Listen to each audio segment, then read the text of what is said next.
Welcome once again to Marriage Without Tears channel. This is the ultimate channel for couples who want to make a success of their marriage. And I want you to, stay put on this channel because we discuss a whole lot of matters, practical situations in everyday life couples, practical situations that you can learn from and then make a success of your marriage. So I want you to keep faith with this program continually. Our topic today is simply titled Married but in Love with Another. Married but in love with another. I have discovered over a long period of counseling experience that somehow that a couple is married or that a man or a woman is married does not mean that they don't have attractions for people outside the boundaries of their marriage. They may try to use their doctrinal positions or their faith or cultural issues and things like that to check themselves from yielding to such an emotion, to such a passionate advance. But the reality is that it will always be there. The door of such a thing has not been closed entirely, and it happens every now and then. 2 months ago, a couple came to my office, and that couple, they were in serious squabble. They were actually at each other's neck. What was the problem? The problem was that for over 10 years, the man had been in an intimate relationship with the wife's best friend. And the wife didn't know about this, never even had an inkling until her best friend became very sick. And she discovered that her husband was spending so much money trying to get the friend back on her feet that she began to, she felt suspicious. Why is my husband spending so much money on this very particular woman? Is this simply because she is my friend, or are there other ulterior motives? She began to dig deeper, only for her to discover that same woman she called her best friend was actually her husband's lover for close to 10 years. So these things happen every now and then. And I also discover it's not essentially happening because the couples hate themselves or because either couple does no longer love the partner. No, it happens because of a whole lot of issues which we are going to unravel here. I have also discovered that sometimes when separation or divorce is the only thing that they are pursuing because of such a situation, you discover that the couple still love themselves. They would have wished that relationship continued. I've also seen couples that when they divorced because of such a situation, after a year or two, they feel like it would have been better if we get back together and forget about whatever has happened. So it's not a question of hatred. It's not a question of whatever. It's simply that it happened because of certain things we are going to point out in this very particular edition. And what do we title this edition once again? Married but in love with another. Married but in love with another. Once again, this is Marriage Without Tears channel, and my name is Felix Okeke, your marriage counselor and coach. If you are yet to subscribe to this channel, please do so immediately. There is a red button by my side. Look at this red button here. Once you click on this red button, you become a part of this channel. Other things that we are doing will be coming to you with ease, and you will be able to also contribute and also share in some of your experiences. And then we can also look at some of the things you are sending to us and deal with such topic in subsequent editions. So please key into this particular project. Click on this button, that red button, and get subscribed immediately. Now, why does that happen? Why is it that couples that are in relationships, seemingly blissful relationships, at a particular point in time, you'll find either partner straying outside the boundaries of that marriage? Not essentially because the love situation had broken down, not essentially because the man or woman does no longer have passion for the husband or for the wife. No, it's simply because an alternative option came up and there was a yielding to that alternative position, not even considering what it would do to the marriage. So what are those things that may arise? And even as you are watching this, it can also arise in your situation knowingly or unknowingly. And you may be going through that without knowing. So this is the reason why we bring this very particular topic. Number one of the essential ingredients of a successful marriage is availability. Both partners being available for one another at every point in time so that they can share in their emotional well-being, in their physical well-being, in their spiritual well-being, and even in their mental well-being. They need to be available to one another at all times. If you are not available to one another by whatever circumstance, either by the reason of your career or your your other duties, maybe your professional life or your business inclinations, or maybe your spiritual perspective, or whatever, anything that has made you to become unavailable for your spouse, you create a vacuum that can be filled. You create a vacuum, and you know very well that even nature abhors vacuum. Once you create such a vacuum, you have made your partner vulnerable for the advancement of somebody of the opposite gender. It's very, very clear. I have seen situations where military personnel are posted out for a tour of duty in a foreign land, and they may stay there for the next 1 or 2 years. Before you know it, because the man is not there, or because the woman is not there, he or she has created a vacuum, and it only takes the grace of God for the remaining partner not to be swayed or not to yield him or herself for people of the opposite gender. It happens every now and then. So don't create that kind of vacuum. Don't allow such a vacuum in your own relationship. Be there for one another. I always counsel couples to be always there for one another, so that whatever you are doing, there will be a harmonization of ideas, of visions, of perceptions, of principles. You must be there for one another. If you're not there for one another, you have created such a vacuum. And what will also happen when you create such a vacuum is the partner remaining may get involved with someone else, and in the process of cross-pollinating ideas, a kind of harmony may come between them. What do I mean by this?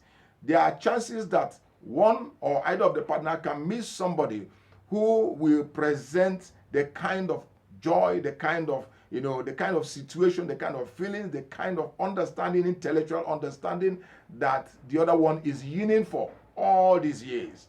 If such a thing happens and there's a cross-pollination of ideas, of intellects, there's a synergy between that vessel and the other person, somehow a kind of feeling may evolve, and that feeling may lead to a relationship. So in whatever you are involved in, as a man in marriage, as a woman in marriage, please try as much as possible to always share ideas with your spouse. Share visions, share ideas, share emotions, share your visions. Ruminate over whatever you are doing together. Meditate upon it together. Be able to advise one another, be able to counsel one another, be able to listen to one another, be able to proffer solutions to some certain situation that the other may present. Cross-pollinate ideas so that you will not lose your spouse in the hands of another. Very, very important indeed. I have seen it happen every now and then, and it should not be part of your relationship. As a couple in marriage, you must always ask yourself, am I fulfilling the purpose of this marriage? One of the greatest purposes of marriage is companionship. Am I a companion? Am I actually a companion to my husband? Am I a companion to my wife? You must ask that question consistently, because anytime you lose the tempo, anytime you are no longer a companion, there is a yawning gap to be filled. Anytime you are no longer there and you are no longer fulfilling the purpose of that union, then there is a gap that has been made. There's a vacuum already. Am I a spiritual reinforcer unto my husband? Because when the Bible says two shall become one, or when the Bible makes it very clearly that two are better than one because they have a good reward for their labor. Am I providing that twosomeness? Am I providing that spiritual leverage that will make us to achieve our purpose as a husband, as a couple? You must ask yourself that question consistently, because I have seen wonderful sisters who lost their own spouses in the hands of a prophetess. The woman didn't want to search out for whatever is wrong, and the man was eager. The man was always going here and there. And before you know it, the man fell in love with a prophetess, or the woman fell in love with a pastor, simply because the man is not always there. He's not providing that spiritual reinforcement. I'm not here to say whether it is right or wrong. I'm just telling you why it does happen and why you must guide yourself from such a thing ever taking place in your life. So, because sometimes when we say, oh, look at what has happened, look at what my husband did, or look at what my wife did, I never expected this or that, you must also check yourself and see the areas of your complacency, some of the things you have done that gave rise to such a thing. It is very, very relevant in this case. So that is the next thing that is what causes it. When you lose track of the purpose of that marriage and you begin to wander astray, you begin to do things your own way, and you no longer care for the health of your marriage, then suddenly you have created a vacuum which another person may step in to fill, whether right or wrong. So I hope we are understanding these things, because it is very clear that we understand them. Honestly, it's very clear. Because if we don't understand them, we continue falling prey, we continue being victims, and we continue crying like a victim. It shall not be so in your own marriage, to the glory of God. It shall not be so. And as we go into the next one, what exactly is the reason that may make your spouse to yield to the advances of an opposite gender outside there? Not whether it is right or wrong, but what can give rise to that? When a man or a woman refuses to improve on himself, life is not static. I repeat, life is not static. We're not stagnant. We're on a constant move. Even the scripture says that the righteous shines brighter and brighter even unto the perfect day. You must continually improve on yourself, improve on your marriage, improve on your spiritual life, improve on your emotional life, by making tolerance, forgiveness, by making kindness, compassion a part of your menu, a part of your marital menu. So you must improve spiritually, you must improve emotionally, you must even improve intellectually. If there be a reason why you must go on a course, on a seminar to learn some certain things that will add value to your home and to your marriage, please go ahead and do that. If there are some certain works you must get engaged in to lift the wealth of your family, please go ahead and do that. But what we discover are men and women who don't want to improve on themselves. I've seen a woman who picked up weight after the birth of her second child, and the man continued complaining and saying, please, if you can trim down this. The man even went ahead and bought some aerobic machines so that the woman can use them. But the woman was not interested. She continued putting in a lot of garbage into her system until she became obese and could hardly walk, could hardly even move away from her seat. And the man became very, very agitated. And the only way he could show his agitation was not by divorcing her or separating from her, but by looking outside there to get a specimen of his own desire for a woman. I'm not saying whether the man is right or wrong, but these are what happens on a daily basis. And if you check that in your own situation, it may not occur in your own marriage. It may not be there in your own marriage. But if that is what you are battling in your own home, please, I want you to take a second look. See whether you can cut down on that weight. See whether you can trim back. See whether you can look that same sexually attractive human being that you used to be a couple of years back. It's very, very important. Not when the man is complaining and you are complacent. Please do something about it. And if as a man, your wife is always complaining about a certain aspect of your life, possibly you are always hobnobbing with the wrong kind of friends, please do something about it. Check away from them. If there's any way you have been lazy over a period of time, please wake up. What the woman is there to do in your marriage is simply to get you to a level whereby she becomes a reinforcer, the person that will bring back the glory in your life.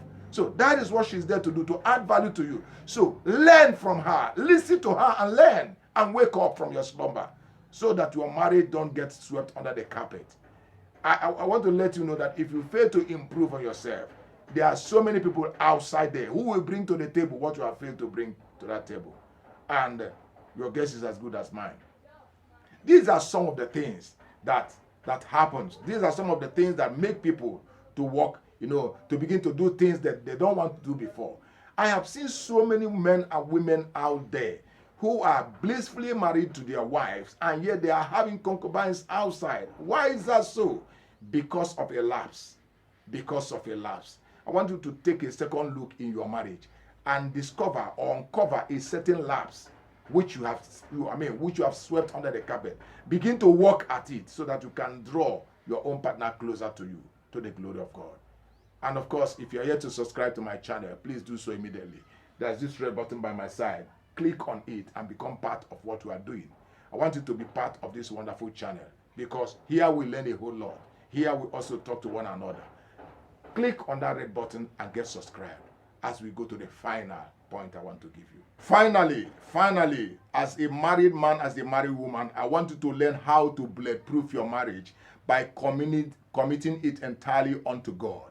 God is the only one that is able to advance your marriage and ensure that it fulfills the purpose for which you were gathered together in marriage. He is the only one who can do that. Anytime you commit your marriage unto God, everything that is supposed to be a hindrance or an arrow that may inflict damage upon your marriage is removed. Because whether you know it or not, there are some silent arrows, there are some silent weapons that are coming against you that you may not even understand.